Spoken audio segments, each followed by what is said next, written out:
Spider-Man 2: The Sinister Six was an action platformer game released for the Game Boy Color in 2001. Developed by Taurus Games and published by Activision, Sinister Six is actually the sequel to the Game Boy version of the Spider-Man game released the previous year.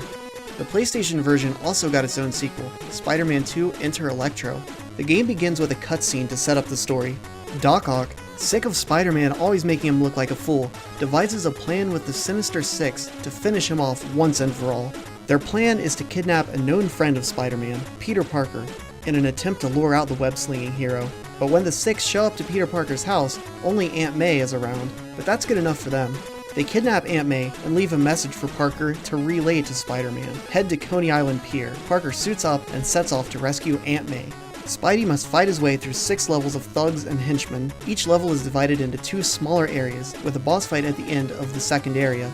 In addition to the standard punch and jump, Spider-Man also has all the powers of a spider and can crawl along practically every surface and squeeze into tight spaces.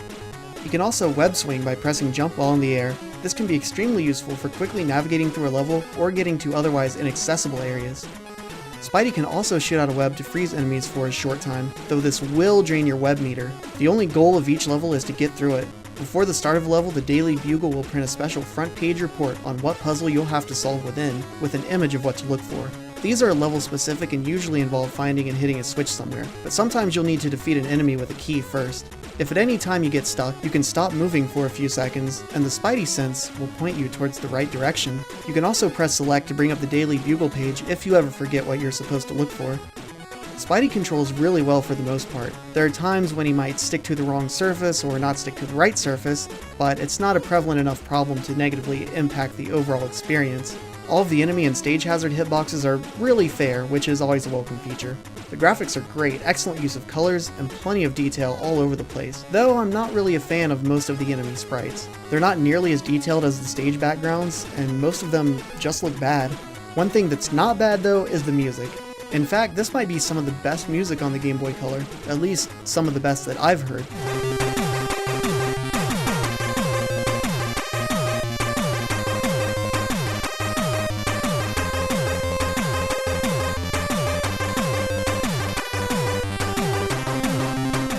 Levels can get a little long and winding at times. There are occasionally some divergent paths and you might get lost a few times, but there really aren't any dead ends. Every path kind of leads back into the main path.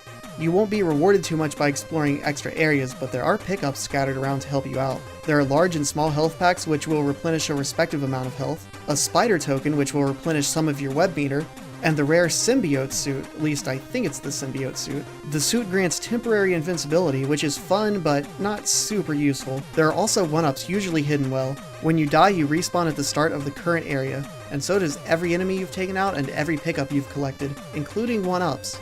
Going back to the start of the stage can be a little annoying as, like I said, levels can get a little bit long. You have infinite continues though, and continuing does the same thing as losing a life. Respawns you back at the beginning of the current area along with everything else. Kinda makes me wonder why even have a life system at all, especially when the game doesn't keep track of points or anything like that, but I digress. There isn't a whole lot of variety in enemies, thus combat can get a little repetitive. Thankfully it never gets tedious. While there isn't much strategy to the bosses, they're a nice little distraction from the usual gameplay. Overall, this is an excellent game, and one that shouldn't be overlooked.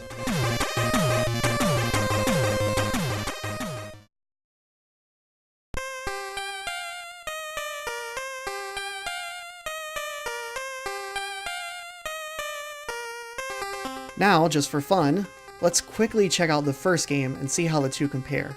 This game was developed by Vicarious Visions, who appear in the credits of Sinister Six. The two games look and play very similarly, but there are some noticeable differences. First, the graphics. While they're not bad here, they're definitely a step back from Sinister Six, though I think I prefer the enemy sprites in this game.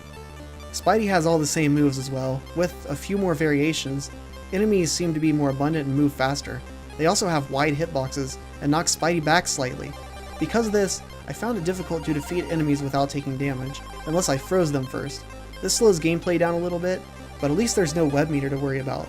Instead, the spider token grants temporary invincibility, which is much more useful in this game. Speaking of pickups, there are no health pickups here. Instead, there are small, medium, and large hearts, which can sometimes be dropped by defeated enemies. I said in Sinister 6 the combat was a bit repetitive, but in that game they did a better job of integrating enemies with the levels themselves. In this game it's more like they just chuck the enemies wherever. Also, enemies in this game respawn when you move off screen. You'll find critters like birds, rats, spiders, bats, and they're only here to provide cheap deaths and frustration. Probably the biggest difference here is the leveling system, which is missing from the sequel. You start at level 1 and every time you defeat an enemy, you gain a point towards the next level. At 200 points you'll achieve level 2 and gain subsequent levels at 600, 1000, 1500, and 2000 points. Enemies do level up as you progress through the game, and higher level enemies give more points per kill. Bosses also give a nice bit of points. Every time you level up, you'll increase your attack and/or defense. You can also learn new moves. Leveling up isn't required, but the game can get damn hard if you don't. Well, even if you do, it's still pretty hard. Even though the levels are big, there's really only a few of them, and I feel like they padded the game out with difficulty to make it feel longer. I'm not saying that's a bad thing, but leveling up can be grindy, and combined with a poor combat, feels more like a chore. Thankfully, losing a life or using one of your unlimited continues doesn't take away any points that you've made towards leveling up. Also, the controls aren't as good in this one. There's a bit of lag between pressing jump and when Spidey actually jumps, and it feels like you have less control in mid-air. I also found it harder to jump exactly where you want from surface to surface. Attacking and web swinging control just fine though, but what about the music in this one? Well, it's just as good here, if not better, than in Sinister 6.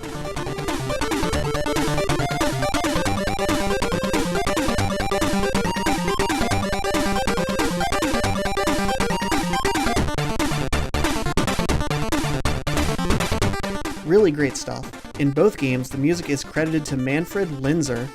It seems Taurus and Vicarious Visions had some kind of connection back then. This is a good game on its own right, but overall, Sinister 6 just feels like a more refined version of this game. Better graphics, improved level design, and just all-around better gameplay. That's it for this Boss Raid review. Thanks for watching, and I'll see you next time on Boss Raid.